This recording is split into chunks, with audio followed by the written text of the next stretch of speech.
In front of every twitching net curtain there is a window, and behind every window a smartphone.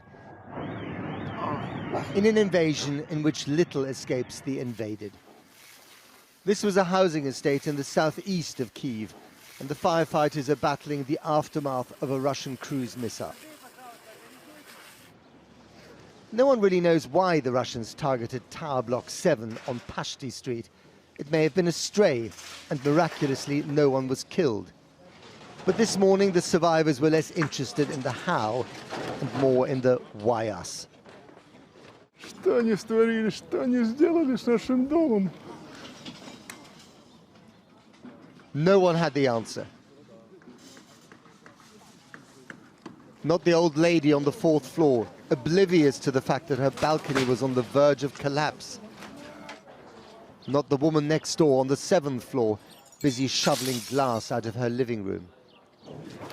All of them wondering what the point of the clear-up is when this is just day 2 of an invasion that could last weeks, while holding their capital city and their president to political ransom.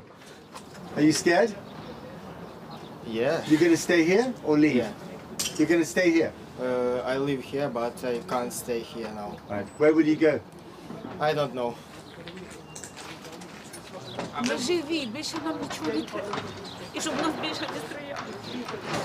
Дякую. А ви були бомбосховищі? All of them conscious that their lives are suddenly as random as this piece of debris floating towards the missile crater. Thanks to a man who's accused Ukraine of being a nation of neo-Nazis and is waging war to make the point of a lie. Еще раз обращаюсь к военнослужащим вооруженных сил Украины. Не позволяйте неонацистам и бендеровцам использовать ваших детей, ваших жен и стариков в качестве живого щита. Берите власть в свои руки. Похоже, нам с вами будет легче договориться, чем с этой шайкой наркоманов и неонацистов, которая засела в Киеве и взяла в заложники весь украинский народ. The madness of this war found an unforgettable image today in this scene, also filmed from many disbelieving windows. A tank skidded, running over an innocent car. And then reversed back over it. Astonishingly, the driver lived to be liberated by a neighbor's crowbar. But don't count on too many miracles. In the same district of Obolong, and madness takes many forms in a situation this unhinged. Here they were handing out automatic weapons to civilians. No questions asked, no training required. 18,000 machine guns have been given away so far.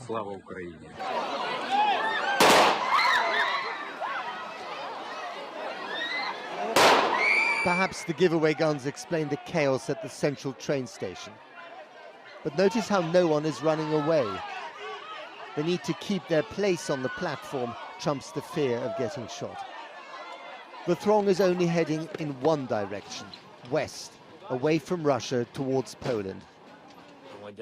One Ukrainian who is staying put is President Zelenskiy and his band of government brothers. He lists them one by one in his favorite selfie format before the obligatory battle cry, "Glory to Ukraine."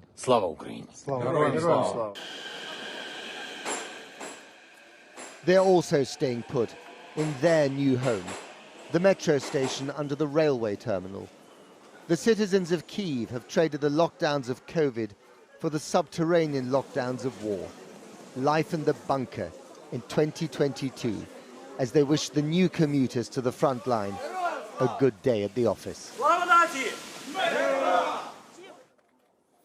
Now, this is being called the biggest ground war in Europe since the Second World War. Men of fighting age are now forbidden to leave under Ukraine's mobilization order, while queues of people have formed outside recruitment offices, obeying the call to come to the country's defense. Our international editor, Lindsay Hilsum, joins me now from Dnipro in the east of the country. Lindsay.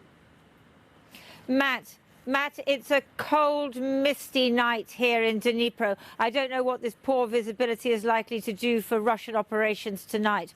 What I do know is that Kharkiv, which is north of where I am, is under heavy bombardment at the moment. That is the second city. Now, Ukrainian forces are doing what they can.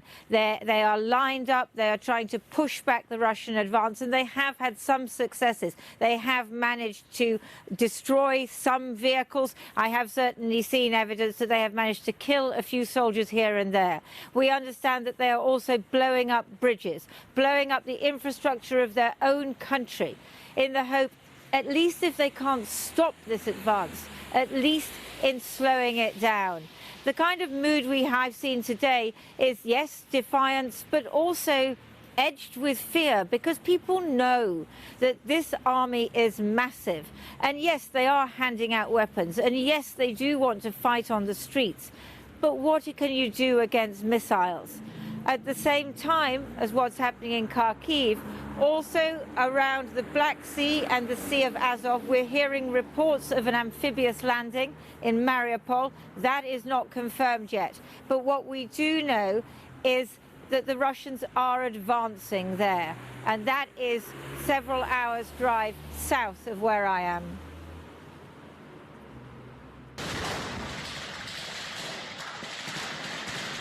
A battle in the city of Melitopol today. That's south of here towards the Sea of Azov, an area where the Russians have been advancing fast. The building is apparently a hospital. Caught on camera on the road to Kherson further west. Why bother to dismantle the CCTV tower? Everyone knows what's happening. Russian forces are invading and occupying a democratic country. And look, a Russian armoured vehicle flying a Soviet flag. Ukrainians film the missile strikes if they dare.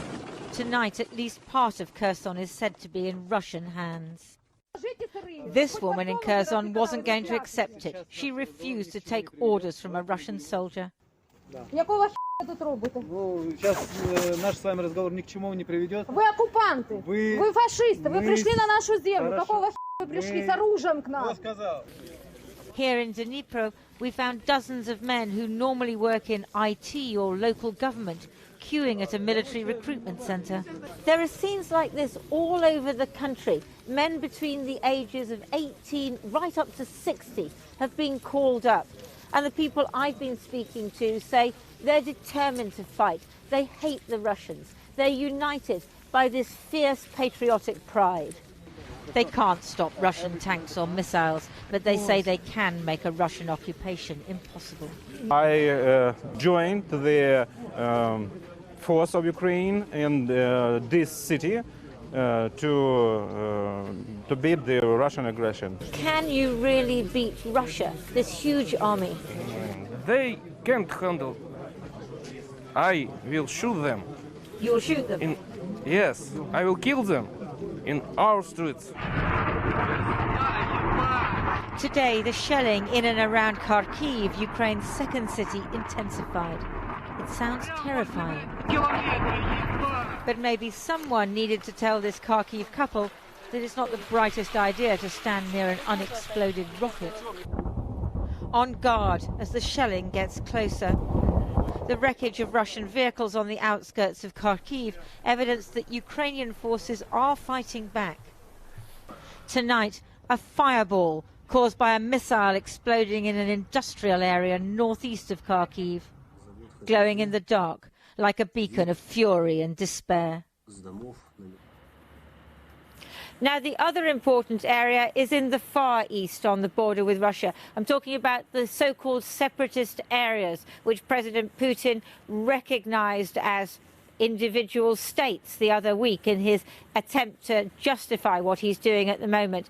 Now, the Ukrainian forces have been firing into that area, a place called Horlivka, which is on the Russian separatist side. They did apparently hit a school today. There's no evidence that anybody was killed in that. But what that shows is that there is fighting on that side as well. And we understand that someone in the Ukrainian forces, and it's not clear who, and it's not clear whether this was an official act, actually fired and hit an airbase in Rostov on the Russian side.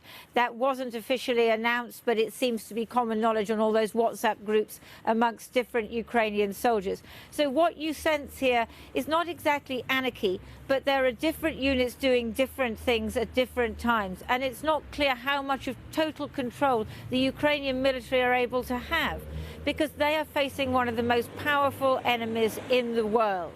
And more than that, they know that as the Russians advance, it will become ever more difficult for them to maintain this kind of level of resistance. And that's when it will be down to these men in the streets who think they're going to fight the Russians. It's hard to see how that will really work. And it's also hard to see what tomorrow is going to bring for the people of Ukraine. You can say that again, Lindsay. Thank you very much indeed. Well, let's speak to Kira Rudik, a Ukrainian MP who says that she is armed with a Kalashnikov rifle and will fight herself against the Russian army if she has to. Kira, thank you very much for coming on the programme. When did you buy your gun? Do you know how to use it? And do you think you'll actually have to use it? Hello. So I did not buy it. I was given it by our authorities, first as an MP and second as a member of the resistance force. I have never used a gun in my life. And even 2 days ago, before it all started, if you ask me, I would call you crazy if you would imply that I could ever use. But after you spend some time at a bomb shelter, after for 8 times during the last 2 days, we have heard sirens about the Air Force attacks. After seeing your family hiding under the stairs, you just have to do something. And so yesterday we were given the guns, and it's about 20,000 guns right now distributed between the members of the resistance in Kyiv. And yesterday and today I spent my time with the team where I'm learning how to shoot.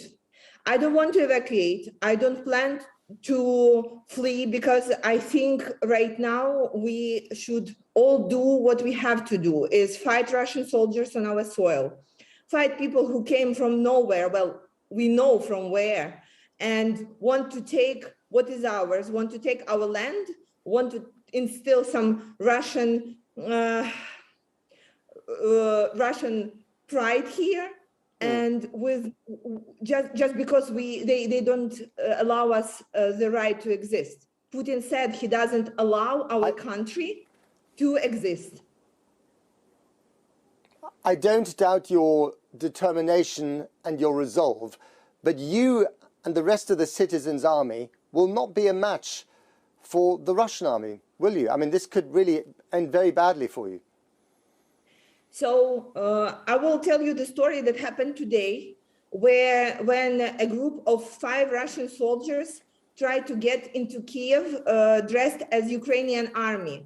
They were disarmed not by our regular forces, and they were killed not by our regular forces, but by the people like me, by the resistance, because we were able to move quickly, and our troops were able to find and disarm the intruders. So I really pray to God that I wouldn't ever have to use and fire the gun. However, I know that I will do if I have to. And right now I know technically how to do it and get, as my fellow friends say, get less bruises. Does your family understand why you're doing this, your children? Yeah, my family does understand this, and everybody here in Kyiv who stayed, who didn't flee, they know that we will have to protect ourselves. People are preparing molotov cocktails. People are preparing to what's coming. You know, we have been in war with Russia for 8 years, so we know very well what kind of force is coming in.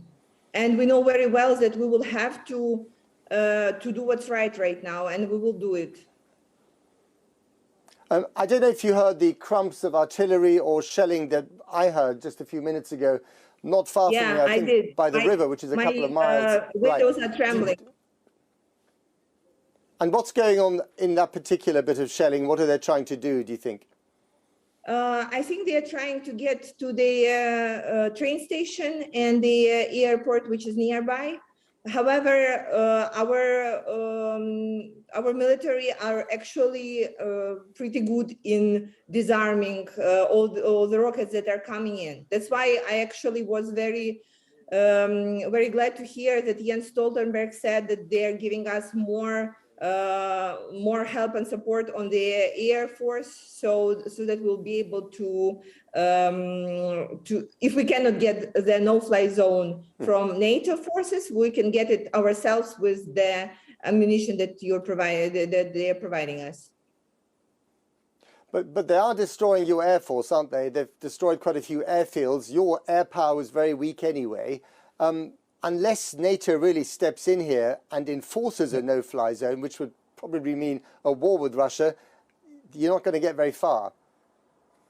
So my party and I, for 3 months, were asking, demanding, talking to the NATO reps and all the members about providing Ukraine with no-fly zone. And unfortunately, it went from no way to okay, maybe. And we don't see it as that will be a direct war with Russia. However, on terms of protection, we still see that it could be an option. We understand that the Air Force is our weakest point as of right now, and that's why we need all the help that we can get from anybody to get it right now, because you see what's happening. You're in Kyiv now. You feel it.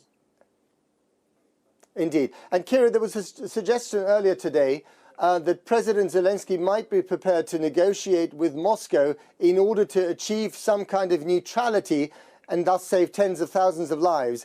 Is that still the case, and would you support it? So here is the thing. We've been at war with Russia for the last 8 years. We know what Putin's word means, and it means nothing. And so discussion about neutrality and anything else is just like a way for Putin to play his muscle, but it will not end up anywhere, and it will not stop the war. The question that we have all been juggling with for the last 6 months since the news about that he's planning to invade started reaching out was, is there a force in the world right now that is able to stop Putin? Right. Because the old security system is not working, obviously, and the old security structure for the world, for the Europe, is not working because it's not stopping Putin, and he will not stop in Ukraine. And we all know it, right? So the question, if there is a force that can stop him right now, and if there is this force, then we can start negotiate. And there is no force, then we will fight.